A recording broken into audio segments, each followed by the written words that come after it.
there's an old Cherokee legend about a grandfather is talking to his grandson, and he says, son, inside all of us, inside every man and woman, there are two wolves. One wolf is interested in your destruction. It's interested in make you as small as possible. Do all the wrong things. Be selfish. Be lazy. Be unforgiving. Be bitter. Be ungrateful. You are entitled to everything you've ever had, and you don't know anyone anything, right? And then the other wolf, I'd say your prefrontal cortex is bent on your success and your achievement and you becoming as big and is a big contributor to the world as you possibly can and wants only good things for you and is about gratitude and about work ethic. And the boy leans into his grandfather. He says, grandfather, which one wins? And the grandfather leans back into him and says, the one you feed. Mm-hmm. And I've seen it play out in my own life for so long now. I think I'm probably getting maybe a little too impatient with the next generations, whereas before I was willing to take my time. But now when I see guys slacking off with their limbic system, I'll roll my eyes right in front of them as they're giving me their excuse. And it's like, I need to be a little bit more gracious with them. So if you're listening, that was my apology. Yeah. As close as you're going to get. Maybe a little more empathetic and a little more empathy and just patience and grace. It's like whatever they're doing, they're not doing what I was doing at their age, right? Because it'd be a heck of a lot worse. But right, that limbic wolf, we'll call it, wants safety and comfort. It's an ancient system inside us.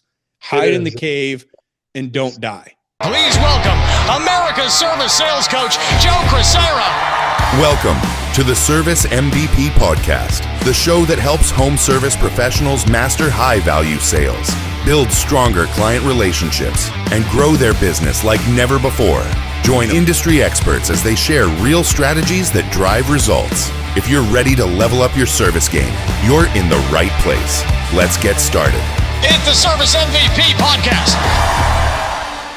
Thank you for listening and watching the Service MVP Podcast. I want to give you a copy of my free book. Just click on the link below in the description and one will be sent to you from me personally. Thank you so much for listening. Welcome to the Service MVP Podcast, and my name is Joe Crisara, America's service sales coach. And we have with us a very special guest, Mr. Brian Burton from the Waste No Day podcast. Welcome, Brian, to our show. Yeah, thank you, Joe.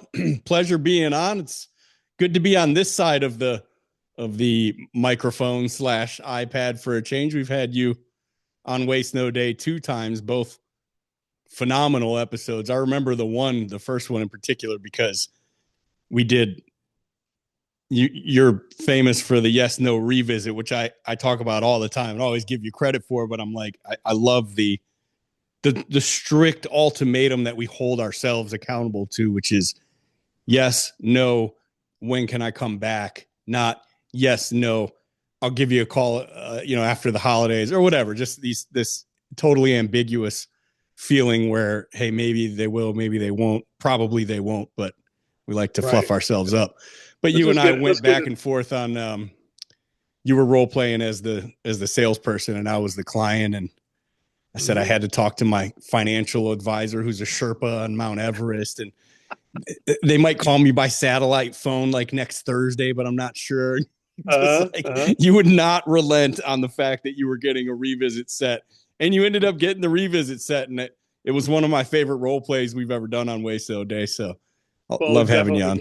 I'll tell you what, the collaboration that we do actively on those podcasts, and we're going to continue today on this podcast, and just the observation of each other, where we both learn by the activities. I remember I just texted you a couple of months ago. I'm like, dude, how are you getting those Facebook reels? I need to get my game together better than that. And you kind of upped my game, and it inspired me there too. So it's always a collaboration that we're learning from each other.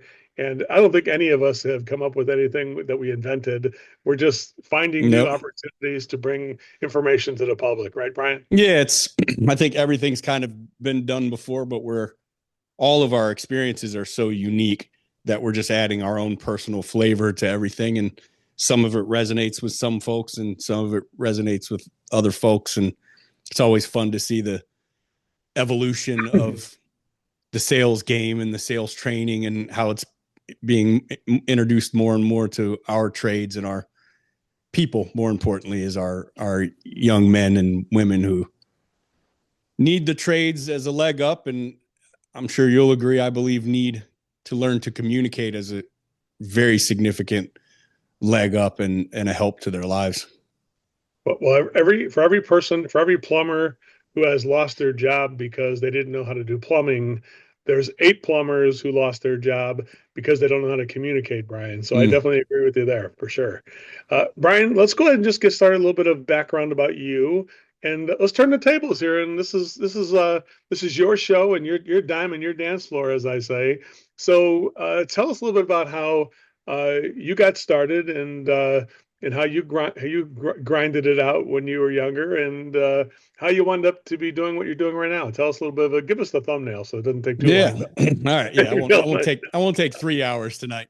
So it's, I'm a high school dropout, drug dealer and gang banging, eventually drug addict who really, by the grace of God, lucked into having uncles who were plumbers, and then they were trained by their uncle who was a plumber, and third hand passed down to me and ways of just being a grunt and an apprentice in a new construction environment, which I didn't like at all, but went from there to being in a plumbing shop where I spent significant amount of time behind the counter with general public, fixing things and selling parts and equipment. And then eventually, fortunately, moved into residential service, which I really enjoyed because I liked my time with the client. I liked my time going from home to home to home, even being on the road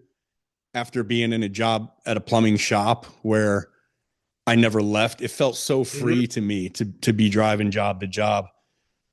And then I want everybody to come to the next total immersion, the life-changing event where you increase your sales and your personal growth. What should we do?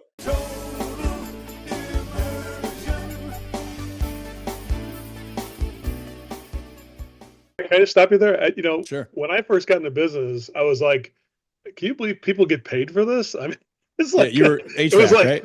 I had to pinch myself. I was in the HVAC business at first, and I was like, man, I can't believe I get to go out and just fix things at house to house and do this. I can't believe that I get paid for this. I enjoy it so much. I knew I found my labor of love. And I also was my dad was a plumber, so I had my share of plumbing, but in the service business, mainly in heating and cooling. Then I got back into plumbing. I tried to get out, but it kept drawing me back in, Yeah, me too, buddy. Me too.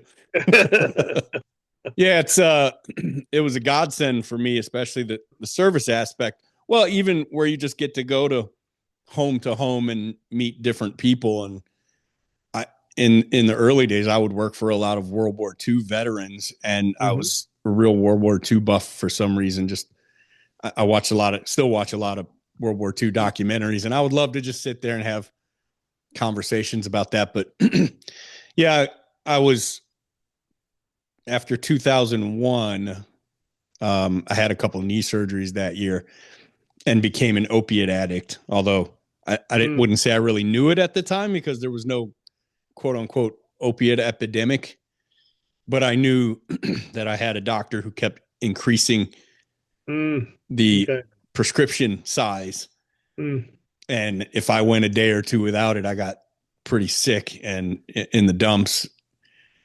And that just kind of drug along. And eventually my wife got pregnant with our first, and my mother and father-in-law lived in Las Vegas, and he would just kind of go around to plumbing vans at gas stations and knock on their window and go, how much did you make last year? Right. And they'd say like 60, 70, 80,000. And he would call his daughter, my wife, and say, these guys out here are making this much. And my last year in Michigan, I made 32,000. So this sounds like significant money to us. So eventually while she was about 7 months pregnant, we moved to Las Vegas, and we didn't have any extra money, right? $32,000 a year. It's not like a lot of disposable income, even in Detroit. Way worse in Vegas, I would find out when we got there. But we're going to leave and drive to Las Vegas with the Grand Cherokee pulling a U-Haul trailer. And 15 minutes down the road, probably, we hit some construction debris and spun. And that trailer came around and smacked my wife's door, just bam, and then spun the car around till we were facing the wrong way on the freeway. And like cars are going around us.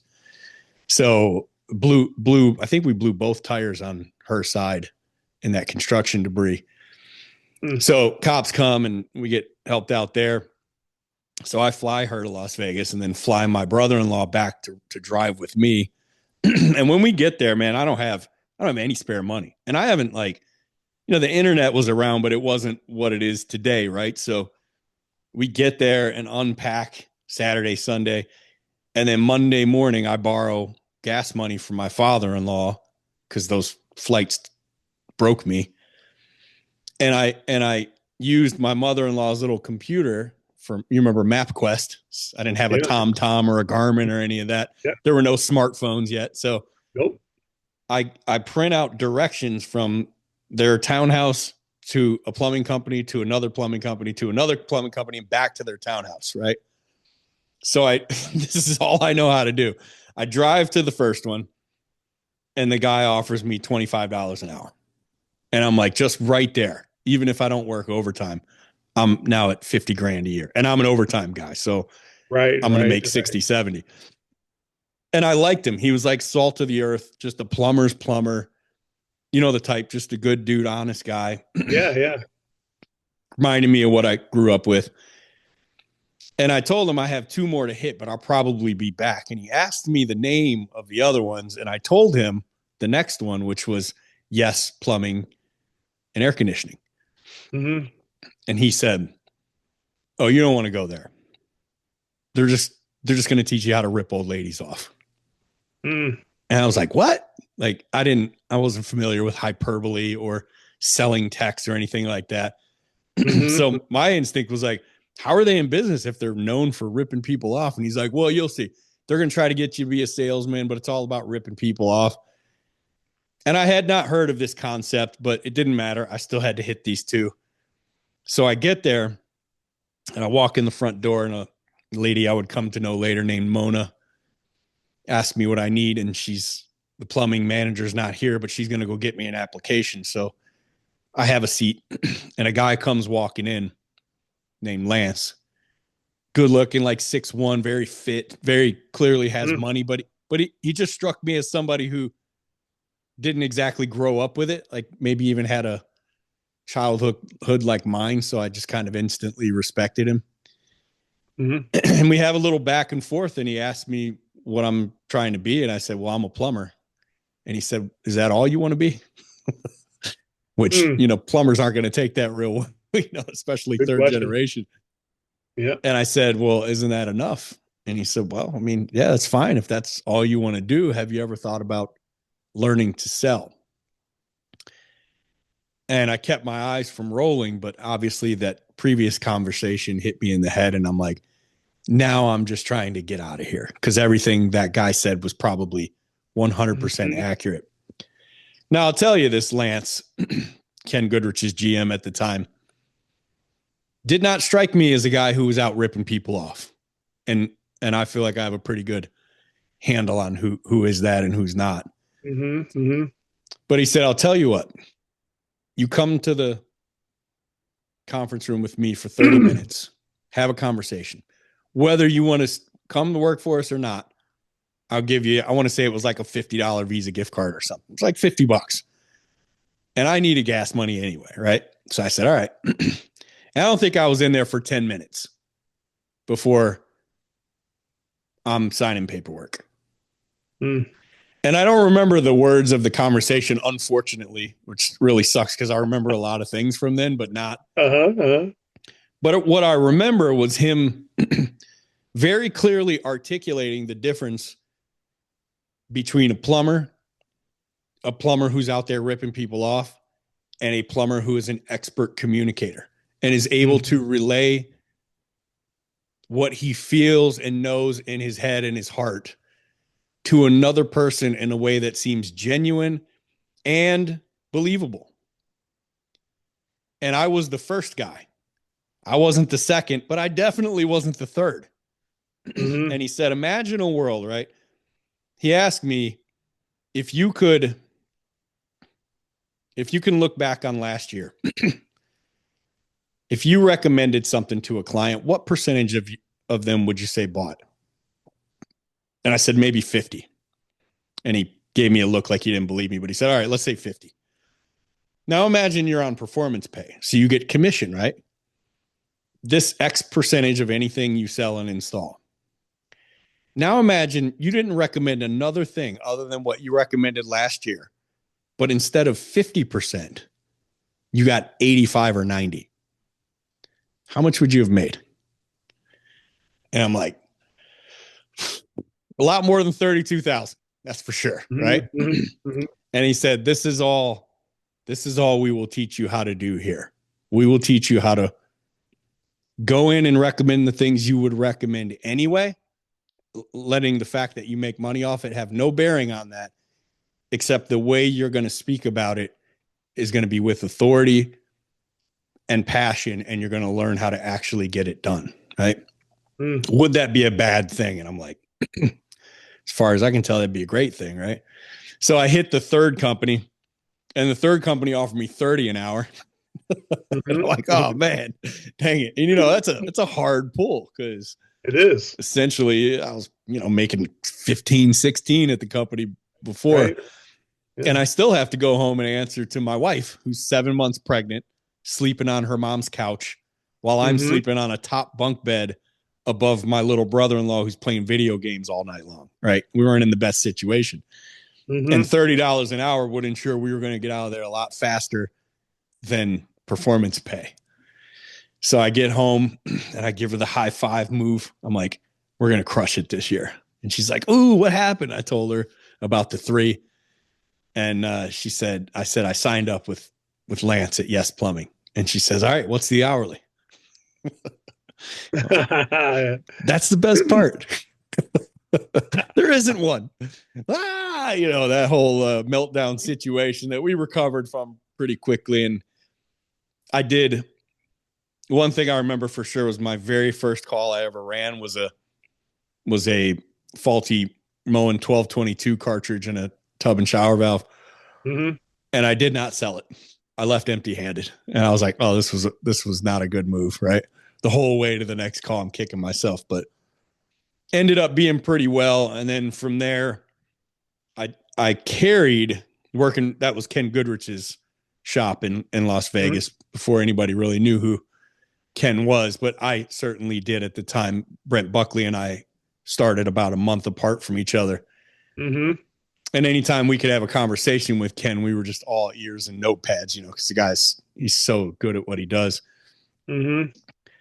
So I went through to about 2011-ish there with the opiate addiction the entire time. I kind of felt like moving might negate that, but little did I realize that stuff's a lot easier to get in Las Vegas than it was in Detroit. So wow, I stayed an opiate addict all through my career there. And I would say it really ended my career there, because it got so bad that I decided to go to a rehab facility. And the rehab facility I wanted to go to was in Pennsylvania. And this is where my stepdad kicked a 20-year crack addiction in this Christian rehab center called Teen Challenge. It's amazing. So I flew out. I slept on my mom's couch for a couple months, I believe, until I could get in, and got in. 14-month live-in program where you get 2 15-minute phone calls a week. And that's the only time I was talking to my wife and 2 kids at the time. But about halfway through, she moved out there and just moved into my mom's basement with our 2 kids and waited for me to finish. So I did that. And needless to say, when I got out of there, I was I was on a tear. I mean, I had a spiritual change. I went from an atheist to a believer, and clean, sober for the first time in a decade. Still had acquired all these sales skills and all the business acumen that I had learned from Ken and Lance over the years, and now was able to use it finally. And I ran a truck for a little under a year for Benjamin Franklin Plumbing in Lancaster, Pennsylvania. And they promoted me to operations manager of the plumbing team. And then about 2 years later to operations manager of the plumbing and the electrical team. And then 2 years after that, vice president of sales of the HVAC plumbing electrical team, because really this is what I excel in, is helping technicians overcome their fear of rejection and overcome their ignorance of what it means to be a professional salesperson, not some con artist. And can I stop sure. you there? Let me ask you the depths of where you went. I mean, obviously there's some, like everybody, there's certain parts of our life, our public part of our life is usually shiny and clean. And then there's a private part of our life, which maybe only our wife or our close friends know. And then there's that secret part that you're experiencing there. How did that help you take that, going from just the employee part to this leadership part? Because when you have to get into recovery, it takes a lot of self-discipline and taking responsibility for what got you there. And it's not perfect, but it definitely creates a veneer of I don't know what to say. For me too, when the negative things that happen to me kind of hardened me like steel. Like, go ahead and do anything you want. It's not gonna affect me. You can't kill me. I'm like a cockroach. Go ahead and try. There's a real significant piece of that where Ken and Lance had talked to me several times about opening, like GMing a division of possibly in Arizona. And I couldn't even imagine it. Like, it was like, no way. Like, I can't do it. I can barely juggle not overdosing, most of the time and carrying some decent numbers here. But then when I went through this program, which was by far the hardest thing I've ever done, I'm in a bunk bed in a room with 9 other addicts.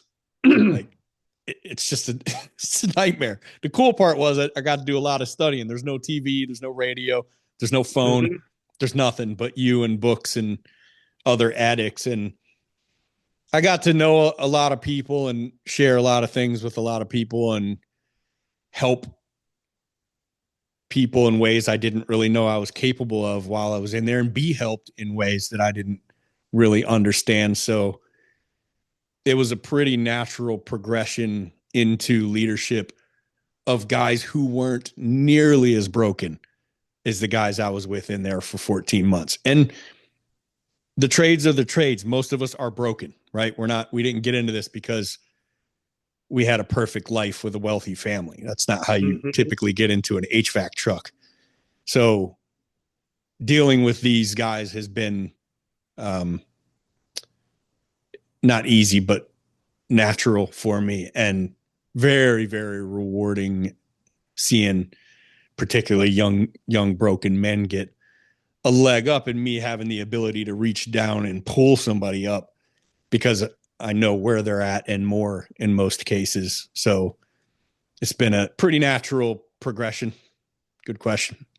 Well, what an amazing story, Brian. I had no idea about this, and definitely I've learned and have so much, even a greater amount of respect. I already came into this interview with a lot of gratitude for everything you've done for me with the Waste No Day podcast, and how you have helped launch some of the stuff that I've done. Only those 2 episodes. Every time I go on with you, it's like, man, it's like what a bump I get.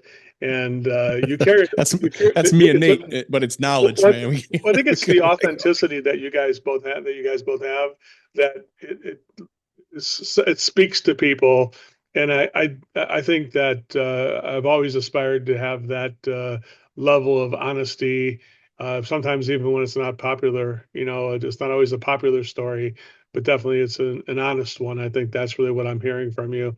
Yeah, it is not the most fun to talk about, and I do tend to feel like I go to a little bit of a darker place afterwards every time. A little bit of shame, but at the same time, it's like it just is what it is. It is what it is, man. This is where I was. These are the things I've done. I didn't feel too much guilt throughout because of the traumas that I suffered growing up in Detroit. And some of the things I went through, it was like almost felt like addiction was a natural progression there. But the therapies and the counseling and the things that I've done since to break those patterns and habits have given me a new strength and a new perspective. And yeah, so I'm trying to be to the next generation of plumbers, HVAC techs, electricians, garage, like home services and skilled trades guys. Tell me how the Waste No Day podcast got started. Tell me about, that's a great title, by the way. I mean, It's like, I think it speaks to people about a real truth in life is that you shouldn't waste no time. You make sure you're spending time with the right people and the people you want to be with, and don't waste your time doing things that are not productive. Tell me a little bit about how the title got started or how you got that concept off the road there, because it was an amazing. It just popped off the outright. It just spoke to me as soon as I heard it. I'm like, I gotta get on the podcast. That's the first thing I saw when I heard it, and I loved it. Yeah, me too. We were going back and forth, and since Nate's not here with me, I could easily take credit for it. But the reality is, we were kicking around names, and one day Nate just came into my office like, "Boom, Waste No Day," and I was like, done. Like, dude, that is freaking ridiculous. That's good. That's good. Yeah, well, because we're tell me about the journey on that podcast. Tell me about all the things you've learned by doing that. Yeah, so even the story of how it started was pretty cool. It was the end of 2020, and for the second time, we had, I don't know, around 70 technicians at that point. I was VP of sales. Nate was vice president of operations. And for the second time, we were locking the technicians out of the building, saying, like, come to the warehouse door if you need material. We're not doing morning meetings. Can't come in and hang out in our offices. And this was a real bummer to that crew, because as they were starting to say, like, hey, man, our meetings and our hanging and like that stuff is like part of the reason we work here. So Nate and I just talked about it and said, tell you what we'll do. We'll bring one of you in here once a week, interview you, do a little sales training like we would in a morning meeting and mindset training. And then we'll just throw it out on these. We were just going to like make YouTube videos or something. And Nate figured out how to put it on Podbean, this platform that doesn't cost very much. And then they distribute it to all of the platforms. And man, before we knew it, like in a few months, we were getting contacted from people all over the country, and probably within 6 months all over the world.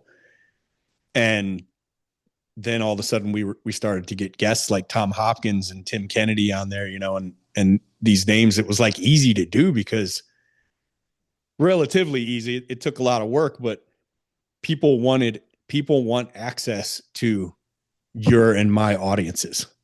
They want access to the skilled trades and the home services right now. So that was the journey of how it got started. And, we only did audio for the first, really until about a month ago. We didn't do any video podcasts because we didn't want our technicians sneaking a peek at the phone while they were driving around listening. Yeah. So it's tough to release a video and think, I know they don't want to see me, and I know they don't want to see Nate, but you got Chris Voss or like Andy Elliott or Jocko Willink on the show. They might want to take a look at these guys, like interacting It's nice with their boys, Brian and Nate. Right. So it's been a difficult transition, but yeah, we just started releasing video episodes about a month ago on YouTube. So that's been kind of a cool transition, but yeah, for the most part, we just tried to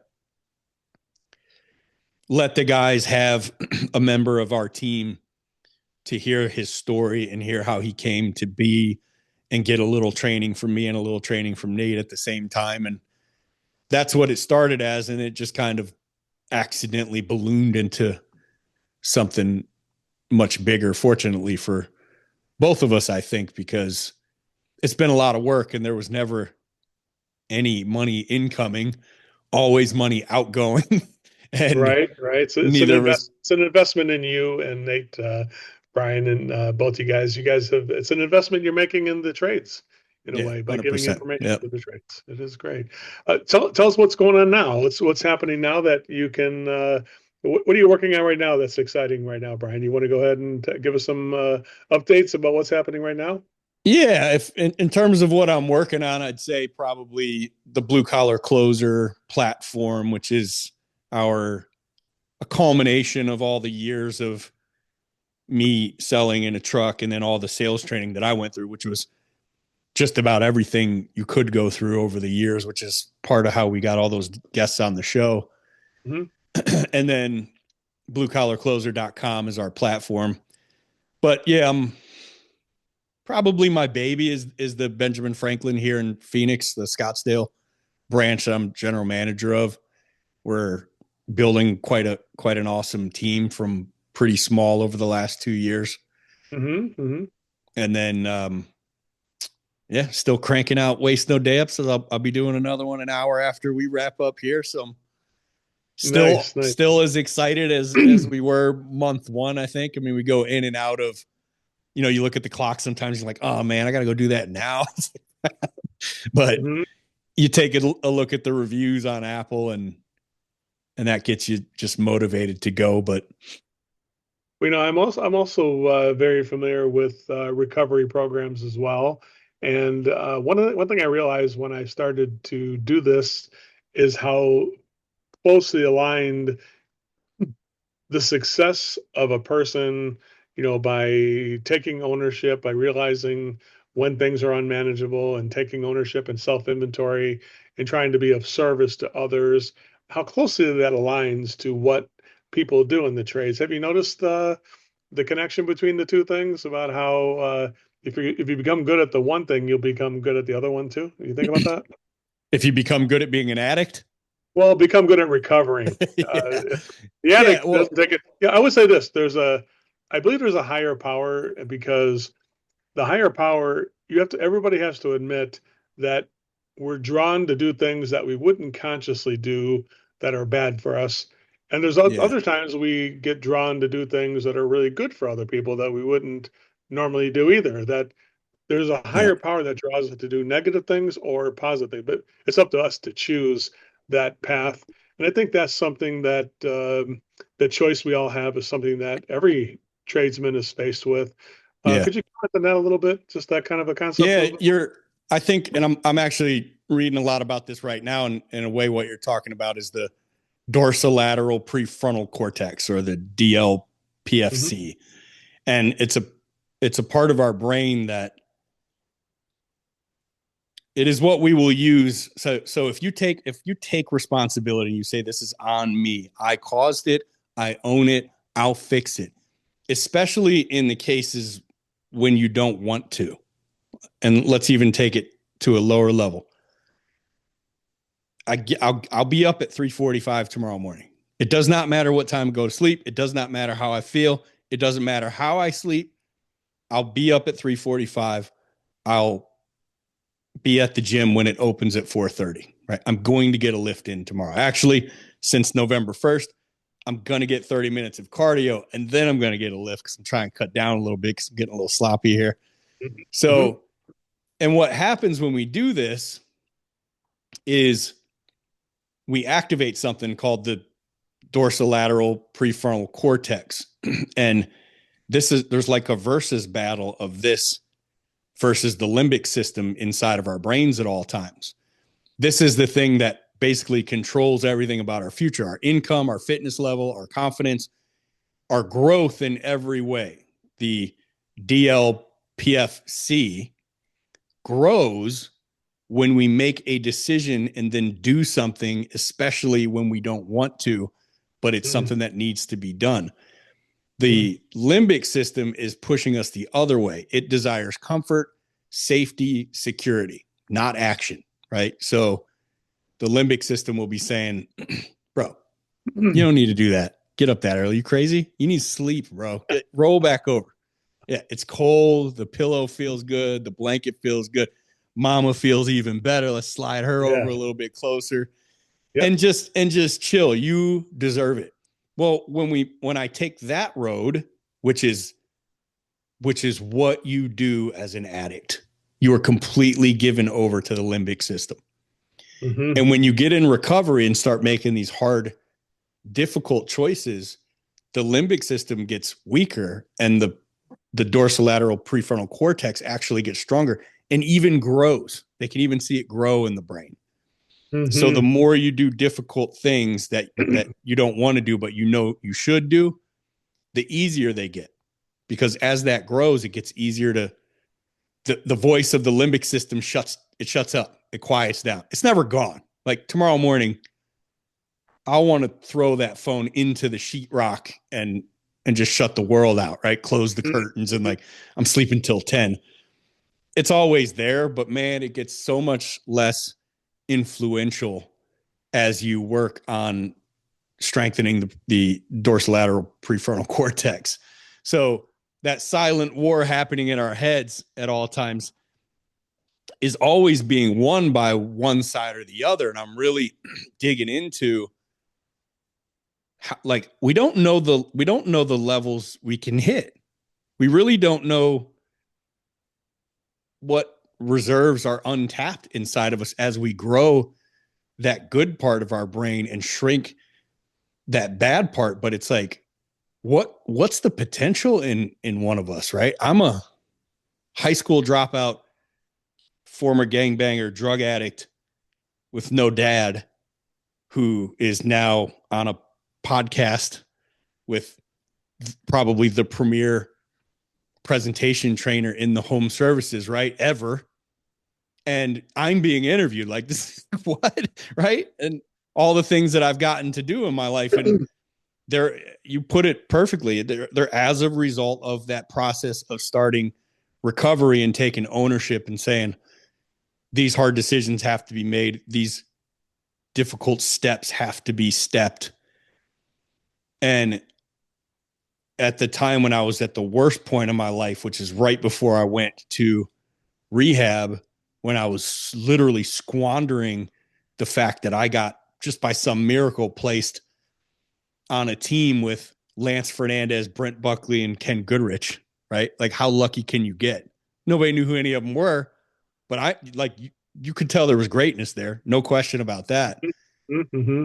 And because of constant sacrifice to my limbic system, or that soft, weak, pathetic version of me, mm-hmm, I squandered it all. It was gone. So I'm really diving into, and there's a great analogy about that. There's an old Cherokee legend about a grandfather is talking to his grandson, and he says, son, inside all of us, inside every man and woman, there are two wolves. One wolf is interested in your destruction. It's interested in make you as small as possible. Do all the wrong things. Be selfish. Be lazy. Be unforgiving. Be bitter.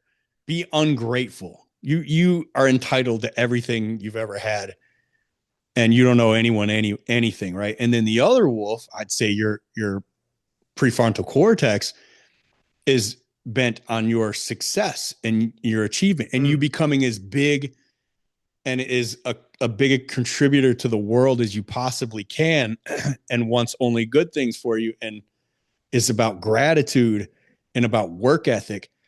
And the boy leans into his grandfather. He says, grandfather, which one wins? And the grandfather leans back into him and says, the one you feed. Mm-hmm. And I've seen it play out in my own life for so long now. I think I'm probably getting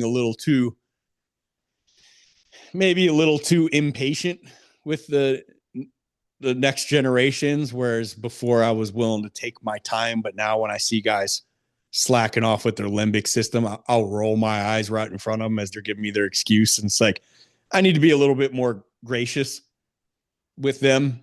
So if you're listening, that was my apology. Yeah. As close as you're going to get.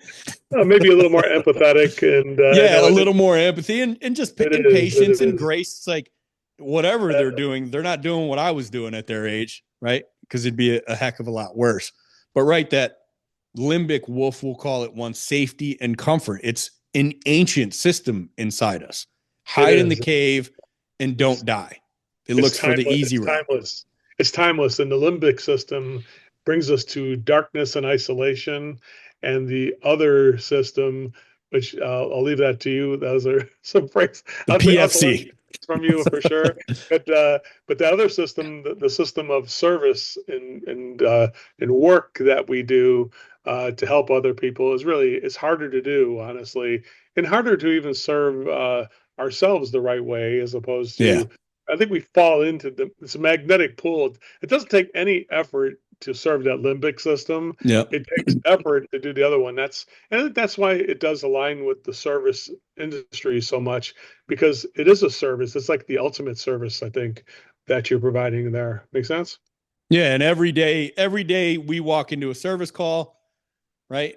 For your audience, I'm sure every morning we roll out of bed, every time we make a tough decision, these two systems are literally fist fighting for control. And like you said, one takes no effort whatsoever on our part to feed it. What happened? Yeah. All we have to do is just not fight it. And the other one is an uphill drag with a heavy pack on us.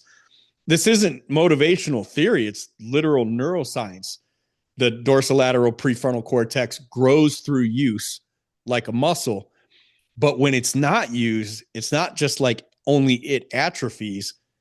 The limbic system grows at the same time. So there couldn't be a more important tug of war for us that we can actually do in our brains than to list out the hard things that we need to do that ought to be done, and then do them and keep doing them and keep doing them. Remembering that as that muscle gets bigger, those little weights get lighter and lighter and lighter. Now, the cool part about it is we get more driven as a result, right? And now we're starting to look for heavier and heavier and heavier weight, and your responsibility increases. And then boom, your pay increases and your net worth increases. And then your ability to provide for, and I don't just mean food, but like a life you never imagined for your family increases, and all these other things, great things come with it. So there's no good reason not to. That's for sure. And then Brian, sorry, buddy. Go ahead. Yeah, you guys were going to say finish your thought. Well, that's it. We were talking a little bit before, and that's why I was talking about the Matthew principle. Jesus said in Matthew, to everyone who has, more will be given, and he will have an abundance. But from the one who does not have, even what little he has will be taken away. And economists call that the Matthew principle, and it's an actual economic principle. And that concept was considered so important, it was repeated 3 times in the New Testament. But that's not just economics or theology. I believe it's life. Because if you think about, the alarm clock goes off tomorrow morning and I get up early and hit that gym, that one win at 3:45 or 4:30 sets the tone for my entire day.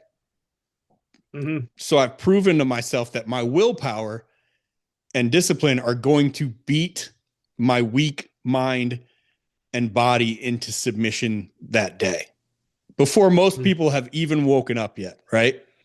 Now watch what happens as the wins start to stack, because now I'll eat a little bit better. Now I'll attack my maybe service and sales calls, maybe phone calls with angry clients, maybe for me in my position, my meeting with my team, my Wiser Wednesday call or what have you, with far more energy and clarity, right? And better thought.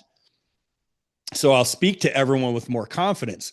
And what happens as a result? Opportunities come my way. People reach out. They want to be part of this, right? And it's no different than if I was still running service or sales calls. I have this confidence and energy that I would not have had I not done those things in the morning, and I sell more. and clients refer me more. And all of a sudden, drag this out 6 months, and what does it look like? Versus the same life of me, and I slept in that morning and every morning after. Now all your losses start compounding, right? It gets a momentum that can't be stopped is what happens for sure. And that's like you're a force that can't be stopped. And definitely, I always started with an immense amount of admiration and respect for you. But now I have calculated during this podcast that it's 328% more. I just made that up. It's not really He's got a calculator in his hand, ladies and gentlemen. But it's a lot more. Brian, one more time about I know you have your thing on a school, right? I think I saw your platform. SKOOL. Yeah, it's a cool little platform that Alex Hormozy. Looks pretty cool there. And if people want to get associated with that and learn more from you, what can they do to learn more from you, Brian? Yeah, bluecollarcloser.com. It's a 7-day free trial right now. Just hop in and check it out. Otherwise, you don't have to spend any money with me. Check out the Waste No Day podcast. We literally give all of it away for free every week. Blue Collar Closer is just for people who want a little bit more and a little bit more contact. Nate and I are in there every day. But yeah, check out the Waste No Day podcast. And man, I appreciate you having me on, Joe. I loved the book, What Should We Do? Or shamefully, I sprinkle some of your stuff in every one of my trainings. As you know, I've told you before, the 3 outcomes of a call and what should we do? I have a question that I use to ask for the business, but I said it on the podcast where we talked about it. If I had what should we do, I never would have designed the question that they would have existed. You would have had to made it up if you already had it, right? Yeah, I wouldn't have. I go, just push the options forward. What should we do? This would have been much simpler. Thank you, Brian, for being here on the show. And thank you for the service you provide all the blue collar people out there in the universe, whether you're a closer or just a blue collar worker. In a way, everybody's selling something, even selling to your children or your wife that that you're trying to do the best for them and help them make good decisions too. Not always help the client make good decisions. Sometimes good decisions start at home, Brian, and you definitely typify that for sure. I'm gonna try to get my wife to make one later this evening. Let's get our sale. What should we do? That's the ultimate blue collar close for sure. Flip the light off. What should we do? Oh, yeah. Man, you got me there. Brian, thanks so much for being here. We will see you on the next time next time I see you in person. I'll have to come up and give you a big hug because definitely didn't realize all the rich stories that are there for you and everybody. I definitely recommend listening to the Waste No Day podcast, and Brian and Nate will help you become not just better closers or better service people, but just better people. Honestly, I really believe that. Thanks, Brian. I appreciate that. Appreciate it, Joe. Thanks for having me on, buddy.